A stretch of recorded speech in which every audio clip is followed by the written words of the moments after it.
예, 어제 치러진 6.4 지방선거는 투표율이 16년 만에 최고치인 56.8%를 기록하며 많은 관심 속에 치러졌습니다. 네, 이번 선거 결과와 관련해서 장성호 배재대 교수와 김철근 정치평론가와 함께 자세히 분석해 보겠습니다. 네, 어서 두 분 어서 오십시오. 오십시오. 네, 안녕하세요.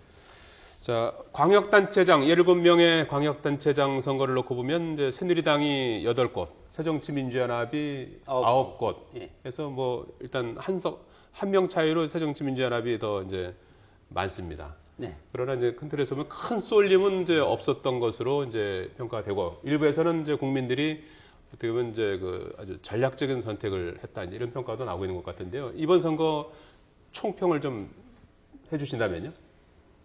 누구나 양쪽 다 웃을 수 없는 아주 국민들의 유권자들의 아주 절묘한 선택을 했다. 저는 그렇게 봅니다. 예.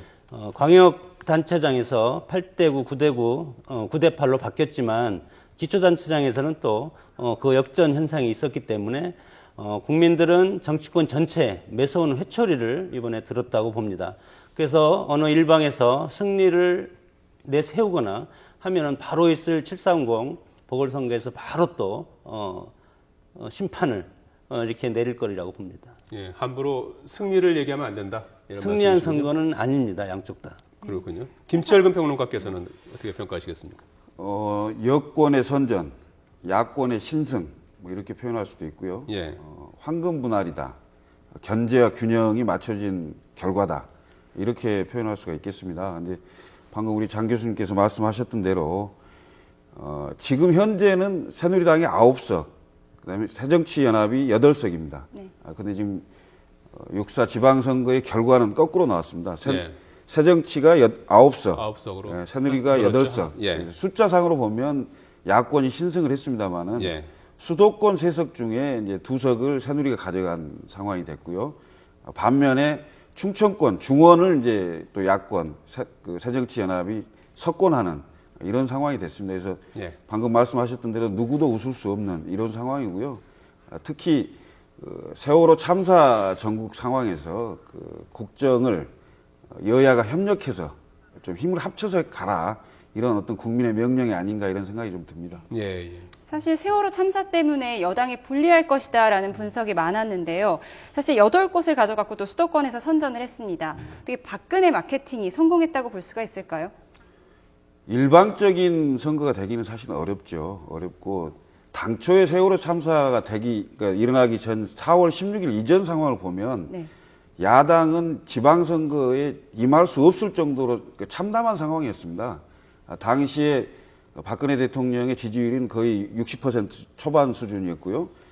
새누리당의 정당 지지도는 40% 초반의 견고한 지지도를 가지고 있는 상황이었고, 당시 야당은 합당을 하긴 했습니다만은 대선 실패의 후폭풍 때문에 지방선거를 임하기 어려운 그야말로 일방적 패배가 예정된 상황이었거든요. 예. 그런데 이제 세월호 참사가 생기면서 정부 여당의 대응력, 무대응, 무책임 이런 상황들을 보면서 민심이 돌아선 겁니다. 예.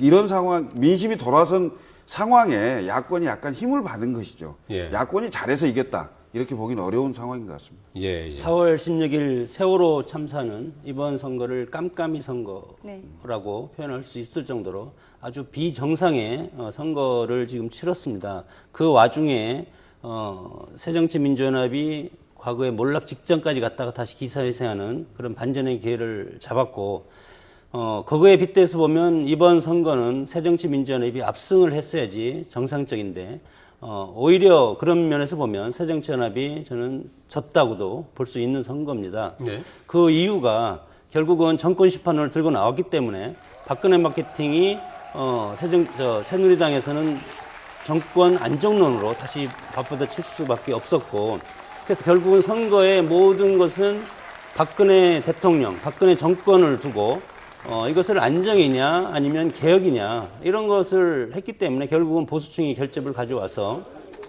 역설적으로 보면 새정치민주연합의 선거 전략이 새누리당의 보수층의 결집을 가져와서 새누리당이 선전하게 이렇게 만든 그런 선거 전략적으로 보면 예. 그런 측면에서 볼 수 근데 있습니다. 제가 보기엔 숨은표가 많았다 이런 네. 생각이 예, 드는데 예. 그 숨은 표는 어느 쪽으로 더 많았던 것 숨은 같아요? 표는 결국은 여당 표였다. 네. 이렇게 단적으로 말씀드릴 수 있는 이유가 예, 예.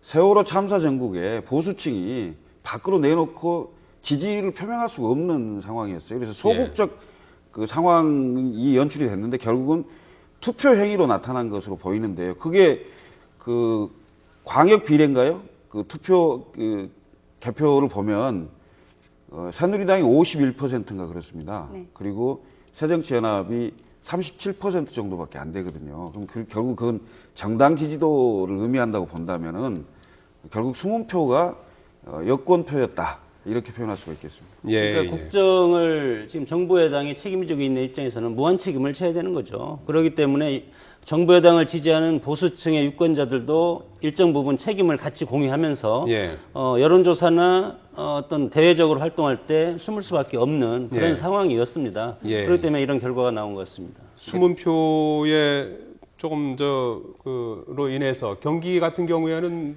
그 방송사 출구 조사가 지금 결과적으로는 이제 틀린 거 아니겠습니까? 네, 그렇습니다. 그런 영향이라고 이제 봐야 되겠군요. 그렇습니다. 숨은 표로 인한 어떤 그 잘못된 어떤 오류다 이렇게 이제 봐야 되겠군요. 인천과 경기 상황을 보면 그 출구조사하고 차이가 인천도 많이 났고요. 예.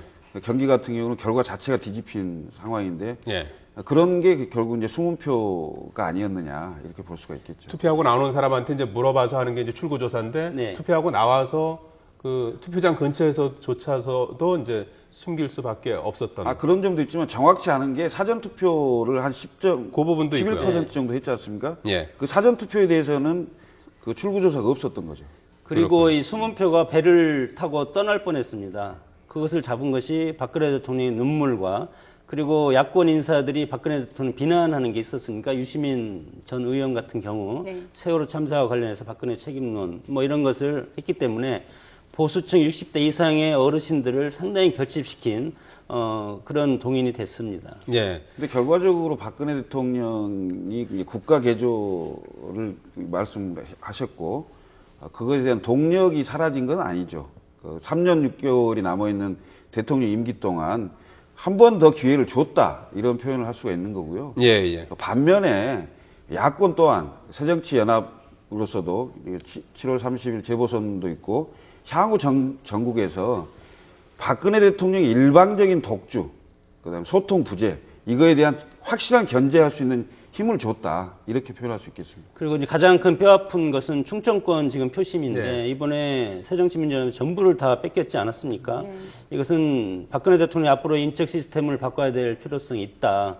그래서 대통합 인사라든가 충청권을 배려하는 특단의 조치 그리고 충청권의 새로운 인적 쇄신이라든가 새로운 정치 지도자라든가 물갈이라든가 이런 것을 통해서 당과 정부가 충청권에 대해서 특단의 대책을 마련해야 되는 교훈을 줬다고 봅니다. 이번에 그 광역 단체장을 보면은 친박계로 이제 불리는 인천의 유정복 네. 전 장관 네. 이제 당선이 됐습니다. 그리고 부산에 이제 서병수 후보, 네. 그다음에 비박계 남경필, 원희룡, 홍준표 후보도 승리를 거두지 않았지 않습니까? 네. 이 부분은 어떻게 뭐 당내 역학 관계에도 어떤 영향을 미칠까요? 어떻게 보십니까? 이번 선거를 보면 친박과 친이가 기존에는 있었지 않았습니까? 예. 지금 외부적인 세월호 참사라든가 당으로 보면 엄청나게 큰 위기에 봉착해 있을 때 친이 친박의 이런 것들이 사실은 해소된 측면이 있고 지금 이 부분을 가만히 살펴보면 친박계는 중앙정치를 하고 친이계는 지방정치의 이런 포석으로 당의 전략적인 포지션을 가지 않았나 싶고 예. 앞으로 이것이 지금 어느 정도 이번 선거를 통해서 성공을 했다고 저는 봅니다. 그래서 730 재보궐선거부터 앞으로 향후 그리고 국가 대개조라든가 이런 것을 통해서 친이 친박의 어떤 갈등이 다시 나타나면 새누리당의 지지자들이 예, 예. 대다수 또 심판할 수가 있다는 것을 알아야 될 것 같습니다. 저기 김철근 평론가께 좀 여쭤보고 싶은 게 말이죠. 이번에 이제 막판에 뭐 처음에는 이제 새누리당이 상당히 압승을 할 것으로 여론조사에서 이렇게 이제 출발을 했고 중간에 이제 세월호 4월 16일에 참사가 이제 나왔고 그래서 이제 막판으로 가면 이제 세월호 심판론으로 이제 선거가 이제 갈 걸로 이렇게 많이들 보지 않았습니까?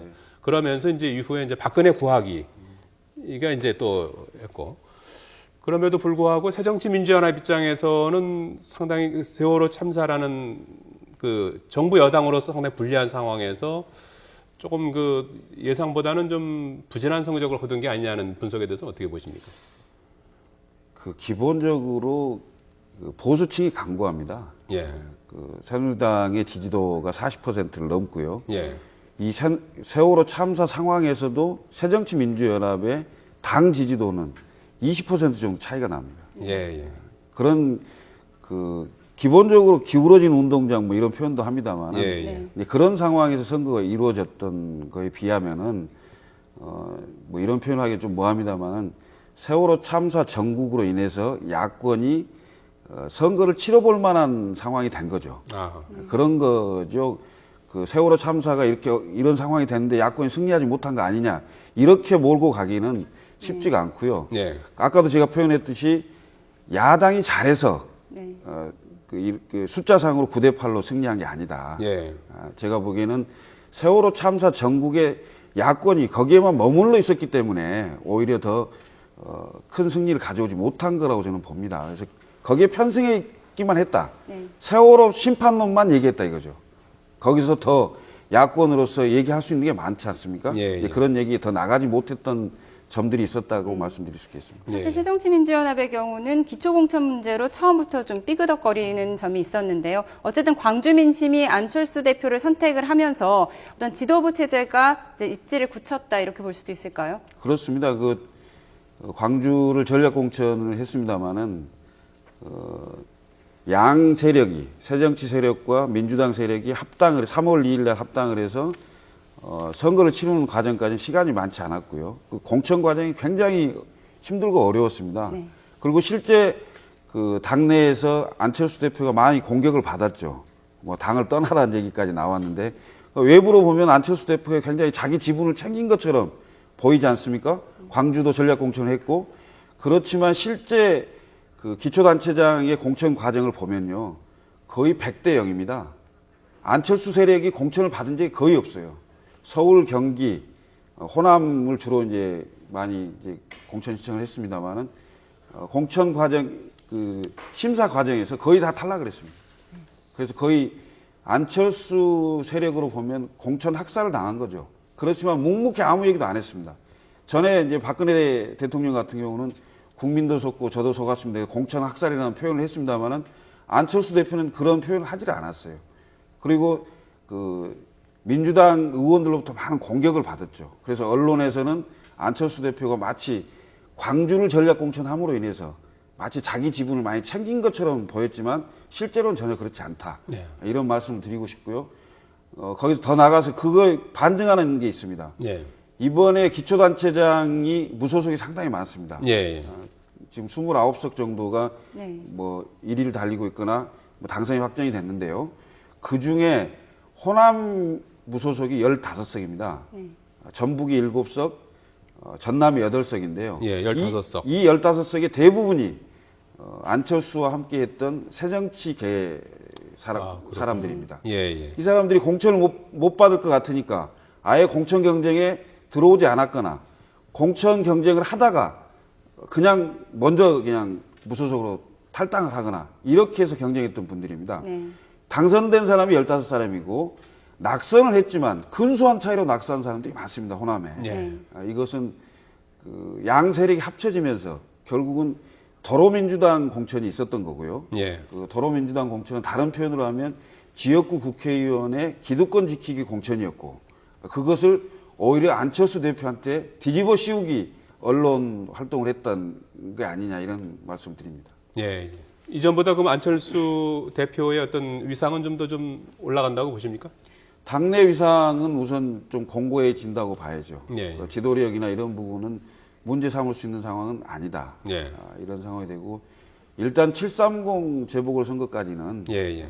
김한길 안철수 체제로 가지 않겠나 이런 생각이 듭니다. 그렇군요. 이번 선거의 결과가 새정치민주연합 입장에서는 세월호에 편승한 한시적인 일시적인 선전이었다고 저는 보고 예. 지금까지의 민주당에서 보여준 정치력이라든가 정책 대안 정당이라든가 이런 모습은 보여주지를 못했습니다.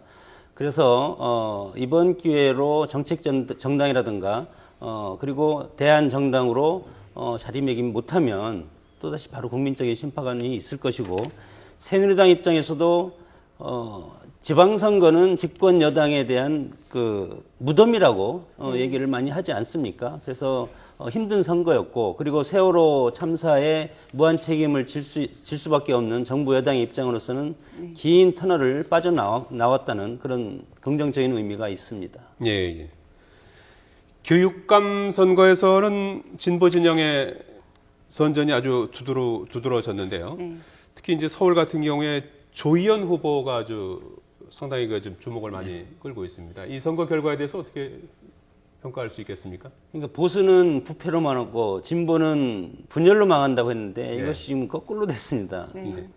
이번에는 보수 계열의 교육감들은 단일화를 합의했으면서도 다 파기를 하고 또 나오는 경향이 많았고 예. 진보는 대부분이 단일 후보를 낸 것이 첫 번째 원인이고 예. 그 두 번째는 고승덕 문용린 후보 간의 그 그 자식 문제 그런 걸로 가족사 난타전이 있었기 때문에 막장 드라마라고. 막장 드라마죠. 수도 서울에서 있었던 그것이 전국적으로 교육감 선거에 영향을 끼쳤다고 봅니다. 그래서 보수 계열의 교육감 후보들이 대거 낙선하는 그런 결과를 가져왔고 예를 들어서 뭐 서울에서 고승덕 후보가 사퇴를 뭐 할 수도 있었겠는데 네. 예. 이제 그것은 아까 뭐 우리 박철혁은 우리 그 평론가께 한번 물어봤더니 그 40억의 그 선거 자금 때문에 사퇴를 못했을 것이다 이렇게 제가 말을 들었습니다. 그래서 그것도 일리가 있는 것 같고 하여튼 분열로서 보수 계열의 교육감 후보들은 이번에 다 낙선하게 된 것 같습니다. 거의. 보수 계열의 그 교육감들이 단일화하고 싶지 않아서 안 한 게 아니다고 저는 봅니다. 왜냐하면 아까도 말씀드렸듯이 보수층이 견고합니다. 그게 이제 표현되는 게 박근혜 대통령 지지도가 최근까지도 50% 전후로 가지고 있고요. 새누리당의 정당 지지도가 40%를 넘는 이런 견고한 보수층의 지지가 있기 때문에 누가 나가도 되는 거 아니냐 이런 좀 안이한 생각이 있었던 게 아니냐 이런 생각이 좀 들고요. 서울 같은 경우는 이제 고승덕 후보의 그 부녀 간의 그 논쟁이죠, 논쟁. 그리고 그 딸이 그 아버지를 향해서 무슨 얘기를 하면 아버지가 그거에 어떻게 자식을 이깁니까? 그래서 좀 수용을 하고 다른 방법을 취해야 되는데 딸하고 같이 공격적으로 뭐 공작 정치 운운하는 이런 상황이 된 것과요. 문용린 후보 같은 경우는 그 상황에 좀 한 걸음 떨어져 있어야 되는 상황이었는데 거기에 같이 휘말렸어요. 휘말리면서 결국은 그 조희연 후보가 어부지리하는 격이 아닌가 이런 생각이 듭니다. 시간이 뭐 거의 다 돼서요. 끝으로 지금 두 분께서 말씀해 주신 대로 이번 선거 결과가 이제 어느 일방이 이제 승리를 뭐 얘기하기는 참 어려운 그런 결과가 나옴에 따라서 벌써부터 이제 뭐 세월호 국정조사라든지 또 박근혜 대통령이 추진하고자 하는 이제 국정개혁이라든지 뭐 이런 부분에서 상당히 그 치열한 주도권 다툼이 있을 것이다. 이제 뭐 이런 전망도 벌써부터 나오고 그러는데요. 앞으로 뭐 여야가 이제 어떻게 할 것 같습니까? 국민을 위한 선택을 했다고 저는 봅니다. 예. 국민한테 정책으로 서비스를 하든지 정책의 양질의 서비스를 받기 위해서 우리 유권자들이 현명한 선택을 했기 때문에 이런 민심이 천심이라는 것을 정치권은 깨닫고 앞으로 세월호 참사를 비롯한 국가 대개조에 여야가 힘을 합쳐서 그리고 협력하는 모습과 앞으로 정치가 나가는 모습을 보였을 때 예. 우리 정치가 앞으로 살 것 같습니다. 예. 평론가님 어떻게 보세요?